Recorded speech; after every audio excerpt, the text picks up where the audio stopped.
জলদি আয়োজিত নাসরিন জাহানের কথা সাহিত্য নিয়ে বুক রিভিউ প্রতিযোগিতা 2025-এর পুরস্কার গ্রহণ করলেন 5 জন। পুরস্কার জয়ীরা হলেন শাহরিন আরাফাত, সোহেল মাজহার, ইলিয়াস বাবর, জাহাঙ্গীর হোসাইন ও নিশীথ ষড়ঙ্গী।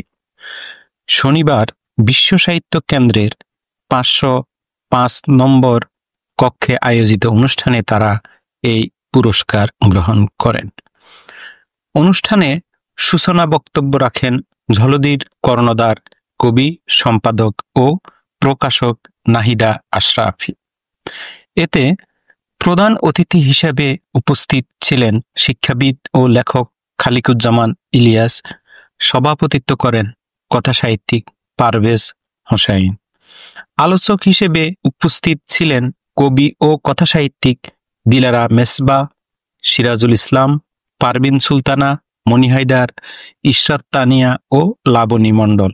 এছাড়া শুভেচ্ছা বক্তব্য রাখেন কবি ও কথাসাহিত্যিক রেজাউল করিম, কবি আশরাফ আহমদ, আলফ্রেড খোকন, মুস্তাফিজ শফি, ফিরোজ আহমেদ বাবু, ফরিদ কবির, মিলা মাহফুজা, তাহমিনা কোরাইশি, শাহানা শিমু, শামিমারা, শারমিন সাথী ও ডক্টর শাহিন মঞ্জু। নাসরিন জাহানের কবিতা আবৃত্তি করেন শিরিন বেবি, মাহি ফারহানা ও মাহবুবা হক রুনা। এই প্রতিযোগিতায় দেশের বিভিন্ন প্রান্ত থেকে মোট 53 জন প্রতিযোগী অংশগ্রহণ করেন। তাদের মধ্যে থেকে প্রথম ও দ্বিতীয় দফা বাছাই শেষে বিচারকরা সেরা 5 জনকে নির্বাচন করেন।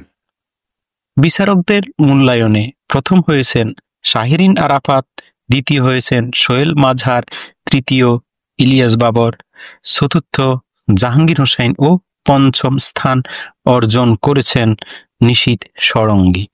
অনুষ্ঠানে উপস্থিত সেরা 3 জন তাদের অনুভূতি ব্যক্ত করেন। কথাসাহিত্যিক নাসরিন জাহানও আয়োজন সম্পর্কে তার অনুভূতি প্রকাশ করেন।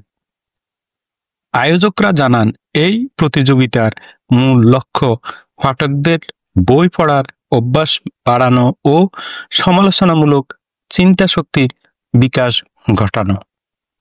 অনুষ্ঠান শেষে বিজয়ীদের হাতে ক্রেস্ট, সনদ ও অর্থমূল্য তুলে দেওয়া হয়। নাহিদা আশরাফি জানান, আগামী বছর এই প্রতিযোগিতার পরবর্তী আসর আরও বৃহৎ পরিসরে আয়োজনের পরিকল্পনা রয়েছে।